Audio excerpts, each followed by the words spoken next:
This crown-wearing girl is a top dancer of a major theater in Russia. With her graceful figure, she has countless wealthy and powerful admirers every day.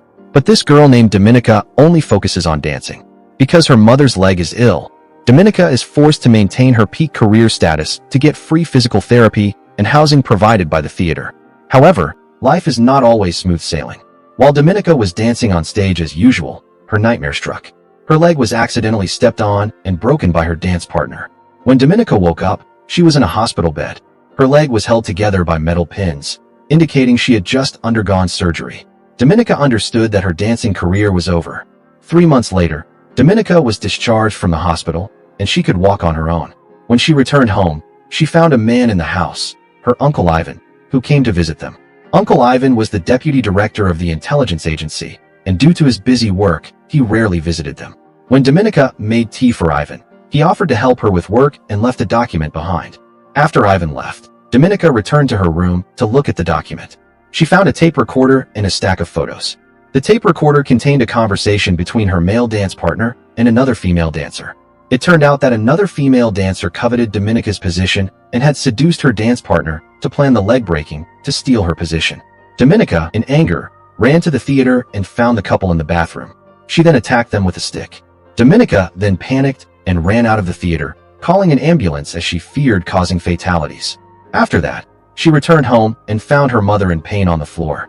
It turned out that the conservatory had stopped paying, so the nanny who always took care of her mother no longer came to work. To take care of her mother and stay in the city, Dominika decided to find her Uncle Ivan to see if there were any opportunities. But Ivan, being a cunning man in the Russian intelligence agency, didn't help anyone for free. Even if it was his own niece, she had to do him a favor first. Ivan told Dominika to go to a big hotel at 9 o'clock on Friday night, take a bath, put on a pre-prepared dress, and sit in the most eye-catching position in the bar lobby to attract the attention of the tycoon Dmitry. Start a conversation with him and go to the hotel room together. Take advantage of his inattention to swap his phone. But unexpectedly, Dmitry was very rough with her. Just as he was about to do something inappropriate, an assassin wearing a helmet appeared behind him and strangled Dmitry with a wire. Dominika was terrified and could only obediently follow the assassin's instructions. He used a silenced gun to shoot the door lock and led Dominika down to the garage. After dealing with the bodyguard, he took Dominika to a secret room in the hotel on a motorcycle. The assassin took off his helmet, revealing his true face. At this moment, Ivan also entered the room. Ivan seemed to have turned into a different person, cold and ruthless. He said that because Dominika had seen the assassin in action and his face, she only had 2 choices. One was to be sent for professional training and become a Russian spy. The other was to lose her life right now. Obviously, Dominika could only choose the first option. Before going to training, she went home to say goodbye to her mother, who only gave her one important piece of advice. With this Uncle Ivan, you must protect yourself and not block all your escape routes. The car that picked up Dominika drove on a snow-covered highway. She knew that after this trip, her life would change, and she could never go back. Dominika was taken to a harsh, cold land, the secret military school number 4 of Russia in Siberia. The female instructor who greeted her first gave her a copy of the school's rules. Under no circumstances should she reveal her real name or any other personal information. In the school, all students were called sparrows, and they were all young men and women sent from all over the country. One of the main lessons was how to find the opponent's weaknesses and exploit them. After the female instructor finished speaking, she called Dominika and another male student to the front and told them to strip naked in front of the whole class. Dominika looked at the female instructor in disbelief, but the female instructor told her that from the moment they were born, their bodies belonged to the country, and to repay the country, they had to forget their dignity and morals. In addition to learning to forget her dignity, Dominika also learned all kinds of skills such as shooting, lock-picking, and tracking. Just like her Uncle Ivan said, Dominika seemed to be born a good seed for espionage. Every subject was excellent, but because she was always outstanding, she made others envious and jealous. One day, while Dominika was taking a shower, a naked male student suddenly pushed her against the wall. This person had been dissatisfied with Dominika for a long time and wanted to conquer her by despicable means. But Dominika couldn't be easily conquered. She grabbed the steel squeegee and knocked him down. This incident led to the headmaster calling Dominika into his office, but strangely, he didn't blame her for hitting her classmate. But the female instructor didn't let it go. In class, she called Dominika up and then called the male student she defeated. She told Dominika to give him what he really wanted. The opponent told Dominika to turn around, but she refused. She directly took off all her clothes in front of him. Seeing Dominika being so frank, he lost his desire to possess her, put on his pants, and left like a loser. In fact, Dominika had seen that what this guy wanted was power. The headmaster felt that this student had mastered the art of reading other people's minds, so he let her graduate and sent her back to Russia. As soon as Dominika returned home, Ivan's phone call came. Dominika then went to a restaurant to meet Ivan. He gave her her first mission. A few months ago, Nash, a CIA spy in the US, secretly met his informant in a park in Russia to exchange intelligence. At that moment, a police patrol car passed by. Seeing the informant being stopped by the police car, Nash directly pulled out his pistol and fired several shots to attract the attention of the police. Thanks to this, he rescued the informant. Nash ran straight to the US embassy and was safe. Nash then returned to the US for a while, but now the Russian security agency has discovered that he is in Budapest, Europe. To find out who his informant was, Ivan decided to send Dominika to approach Nash. Dominika didn't want to be a spy, but Ivan promised that if she completed this mission, he would set her free. Having no other choice, Dominika had to go to Budapest. She was arranged to stay in the building of the Russian Security Bureau. Her roommate was a senior spy named Marta. Having worked here for many years, Marta reminded Dominika that the station chief here was a lecherous old man. When meeting him, she should pay attention. As expected, Marta was right. He saw Dominika, and his eyes lit up, looking for opportunities to get close to her. But Dominika didn't care about these lecherous guys. She learned from the information in the documents that Nash liked to swim every day, so she secretly followed him from the swimming pool all day. In the evening, she dyed her hair blonde. The next day, she registered for a card at that swimming pool. When filling in personal information, Dominika hesitated for a while and finally tore up the registration form with a fake name. She then wrote her real name, which was equivalent to revealing her true identity to the opponent. Dominika, wearing a sexy swimsuit, walked past Nash, deliberately attracting his attention. And when she left the swimming pool, Nash called her back. Unexpectedly, Nash had noticed her presence since yesterday. He also recognized that she had dyed her hair. This showed that he knew Dominika was deliberately approaching him. Hearing this, Dominika got on the bus with a slightly tense mood, but when the bus left, she smiled. The next day, Dominika went to the swimming pool as usual. But Nash was nowhere to be seen today. When she returned the key, the staff couldn't find her information form. It turned out that her registration form had been stolen by Nash, who had investigated Dominika's real information. He then reported it to his superiors, who learned that she used to be a dancer and, more importantly, that she was the granddaughter of the deputy director of the Russian security agency. Moreover, Nash felt that this woman used her real name, which must have hidden motives. Many reasons made him decide to see if he could win this woman over. The next day, at an international wine reception, Nash met Dominika again, and they knew each other's identities. They started talking without any restraint. Nash made it clear that he wanted to be friends with her, so they agreed to have dinner together the next day. That night, Dominika returned home and found that Marta was not in the room. So she secretly searched the room and finally found an oil paper bag in the gap in the corner of the wall. Inside were many intimate photos of Marta and an American woman. A diary mentioned that this woman was the chief of staff of the US Senate. At this moment, Dominika heard the sound of the door opening as Marta returned. She still took the time to flip through a few more pages of the diary, discovering that Marta was about to conduct a $250,000 intelligence deal with this person in London. When Marta entered, Dominika came out of her room. Marta gave her a piece of paper, which turned out to be Dominika refusing the station chief's request to go to bed with him. So this petty man had directly snitched to the Russian security agency that Dominika had made no progress. So the next night, she didn't go to dinner with Nash as promised, but chose to secretly follow Nash home. Knowing his residence, Dominika decided to go directly to his face to get closer. She squeezed out a few fake tears and pressed the doorbell of Nash's house. She started to pretend to be pitiful, slowly approaching Nash to seduce him with her beauty. But unexpectedly, Nash didn't take the bait. He even told Dominika to think carefully about what she really wanted.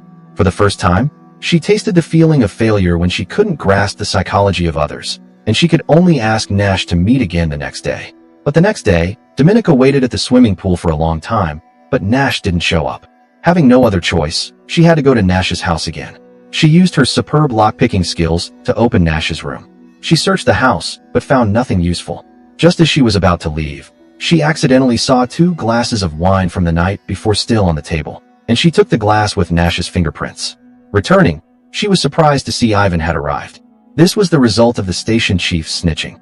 Due to the fact that Dominika had made no progress with Nash and had not obtained any useful information, she told Ivan about Marta's upcoming $250,000 deal with the Americans in a panic. At the same time, she lied that this was something she and Marta were doing together, and she wanted Ivan to give her $250,000 first. Ivan understood that this intelligence could be important, so he temporarily let Dominika go. When he was about to leave, Ivan remembered that he had forgotten to take his coat. Dominika took the initiative to get it for him, and she accidentally found Ivan's passport and quickly memorized the number on it. After seeing Ivan off, she turned around and saw Marta holding a gun in front of her. It turned out that their conversation had been overheard. Marta questioned Dominika why she wanted to take the target that she had spent more than a year to achieve. Dominika knew that Marta couldn't get a big sum of $250,000, but she could make the director of the Russian Security Bureau pay the money to help Marta complete this deal. Marta was very curious why Dominika had to risk her life to complete the mission, so Dominika told her that she had seen the assassin under Ivan before. This should not be told to anyone. If it was revealed, Dominika would definitely be silenced. But her action indirectly harmed Marta's life. After this storm, Dominika went to the train station to buy a ticket to Vienna. Then she went to the door of a local bank. Looking through the glass door, Dominika targeted a young male employee who looked quite inexperienced as her prey. When the bank closed, Dominika pretended to rush to register a new account, and the person in charge of locking the door was the male employee she had targeted. When a pitiful beauty invited him to have coffee and fill in the account registration information, the socially inexperienced employee agreed. On the other side, Marta went to find the station chief of the intelligence station. Still holding a grudge, she revealed Dominika's weakness to him. That night, Dominika returned to her place in Budapest and didn't see Marta in the room. The bathroom door was ajar, and it turned out that the assassin who had killed the tycoon Dmitry had come here. Marta had been brutally killed. He spared Dominika's life because she was Ivan's granddaughter. But he also warned Dominika that if anyone else knew that he had killed Dmitry, the next person in the bathtub would be her. After the local police investigated, they found no useful information, so Dominika was released. The person standing at the police station door to pick her up was Nash. It turned out that he had received a report from his teammates these days. The important news he received this time was that Dominika was a Sparrow spy secretly trained by Russia. He directly confronted Dominika, comparing the differences in the intelligence structures between Russia and the US, and condemning the ruthless and heartless aspects of the Russian Security Bureau towards its own people. Nash hoped that he could make Dominika switch sides and join the CIA to serve them. Nash assured her that he would protect her as he had protected his informant. Dominika was a little swayed by that statement and finally agreed to work for the CIA. So Nash took her to the CIA's safe house in Budapest. Here, 2 CIA executives were waiting for her. For safety reasons, they put a lie detector on Dominika and asked her many questions to determine if she really wanted to join the US government. But this type of test was ineffective for a well-trained spy. After the test, Dominika also made her own conditions. She needed the CIA to transfer $30,000 to her account in Vienna every month. The CIA felt that Dominika was a bit greedy, and she dared to arrogantly ask for money without bringing any valuable intelligence. So Dominika told them about the US Senate Chief of Staff wanting to sell missiles. This news directly shocked all the members in the room. They didn't dare to underestimate this Russian female spy. On the day of the deal, Dominika went to the designated hotel in London. In the room, $250,000 prepared by the Russian security agency was placed, and in the secret compartment in the desk, there was also a fake diskette from the CIA. Dominika went down to the hotel bar to wait for the chief of staff to appear. Unexpectedly, the intelligence station chief Maxim came here. It turned out that he was worried about the deal and deliberately came here to help. But Dominika knew that this was actually an informant sent by Ivan. Dominika saw Maxim and angrily chased him into the room. A moment later, the chief of staff Stephanie arrived. Dominika went to sit next to her first and introduced herself as the dealer today. Stephanie, seeing that it wasn't Marta, became wary and was about to leave the hotel. But Dominika had thoroughly investigated her opponent. She knew that Stephanie was in dire need of money, so she persuaded Stephanie to go to the transaction room with her. Seeing a bag full of money, Stephanie was no longer wary. She gave Dominika the diskette containing the missile information. When Dominika went to open the secret compartment under the desk, she started to swap the diskettes. But the operation time was a bit long, which made Maxim suspicious. The CIA employee who was still observing in the next room couldn't sit still anymore, so she rushed over to ring the doorbell of Dominika's room, thus luring Maxim out to open the door, pretending to be a hotel manager asking for customer reviews. Thanks to this, Dominika had more time to act. Finally, she successfully pulled off the switch. Dominika had completed the deal with Stephanie, and before leaving, she told her to leave in an hour. But as soon as Dominika left, Stephanie immediately took the bag of money and left the hotel. While waiting for the traffic light, she lit a cigarette and accidentally noticed that both sides had CIA agents following her. Stephanie panicked and threw the bag of money into the trash. Then she staggered across the street, unexpectedly being hit by a truck and killed. This unexpected situation was also seen by the Russian security agency personnel at the hotel door. He hurriedly called back to report. Maxim received the call and immediately told the driver to go straight to the airport. He told Dominika that the director of the Russian security agency wanted to congratulate them, so he decided to fly back to Moscow immediately. Then he asked for Dominika's diskette and passport. She realized the danger signal, but at this time she could only pretend to be calm. At the same time, Nash had obtained the diskette from the hotel and was about to leave when he received a call from his superiors. Hearing about Stephanie being hit by a car and killed, Nash knew that this situation would definitely affect Dominika's life. He hurriedly drove to the airport, hoping to save her.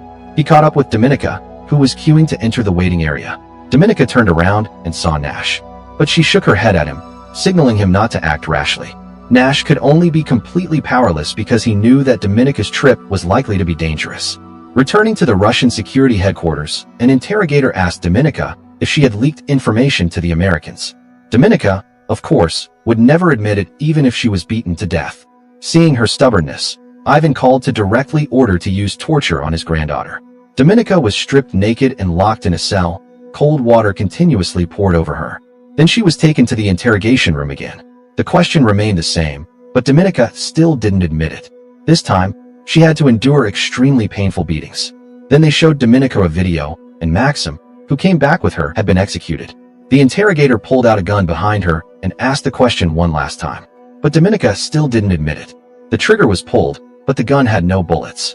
At this moment, Ivan appeared in front of Dominika and told her to tell the truth. But Dominika said everything she did was to complete the mission. She did it just to gain the trust of the Americans and finally get the informant's information. Ivan couldn't refute it. A sparrow doing anything to complete the mission was normal. Seeing his pitiful niece, Ivan gradually softened. So Dominika was temporarily released. When Ivan reported the situation to the director, both the director and the headmaster felt that Dominika was deceiving Ivan. This put pressure on Ivan, and he said that if he found evidence of Dominika's betrayal, he would definitely eliminate her himself. At this time, Dominika returned to Budapest and went back to Nash's side. She knew that Nash would not reveal the informant's name, so in the end, she would definitely die. Dominika wanted to think of being protected and asked for more money. She wanted the $250,000 to be transferred to her account in Vienna. Nash agreed to all her requests. In the end, Nash was defeated by this Russian girl in front of him. So what had to come finally came. When Dominika woke up in bed, Nash was nowhere to be seen. When she opened the kitchen door, she saw the assassin strangling Nash with a wire. Dominika immediately understood the situation, so she went to cooperate with the assassin to tie Nash's hands. The assassin temporarily loosened the wire but took out a bag of skinning tools, which were specialized tools for replacing skin for burn patients in hospitals. He wanted to torture Nash slowly until he revealed the informant's name. Dominika looked emotionlessly at the assassin torturing Nash, and she even helped the assassin hold him down. Seeing that Nash refused to say anything, Dominika asked the assassin to give her the tool. Then she took advantage of the assassin's inattention and suddenly attacked him. It turned out that she had been pretending to cooperate to wait for an opportunity to save Nash. At this moment, the assassin woke up and attacked the two with a sharp knife. Both of them didn't wait to die but counterattacked. Dominika took the opportunity to cut the assassin's tendons, and he fell to the floor, unable to stand up. Seeing this, she rushed over to take his life. When Dominika woke up, she was in a hospital bed. Her health was no longer a concern, but the most headache-inducing problem now was what to do next. The assassin's death proved that she had definitely betrayed them. At this moment, the headmaster suddenly appeared in front of her. Dominika thought he was here to kill her, but he told her that he was the informant. His wife had cancer, but the Russian government didn't allow an American doctor to operate on her, causing his wife to leave him very early. This was the reason why he betrayed them, but he was tired of doing it. He saw that Dominika had the potential to take over his job, so he suggested that she expose him. That way, Dominika could continue to live, and she could replace him and continue to work for the CIA. Thanks to this big turning point, Dominika started to act. First, she turned herself into the Budapest police, admitting that she had killed the assassin, and she asked to meet the Russian embassy. When she met the people of the embassy, Dominika asked to call the director of the Russian security agency. She wanted to directly report the name of the internal target and use this information to exchange for her life. Dominika reported the name of the mole to the director over the phone. At the same time, the headmaster returned home and didn't lock the door.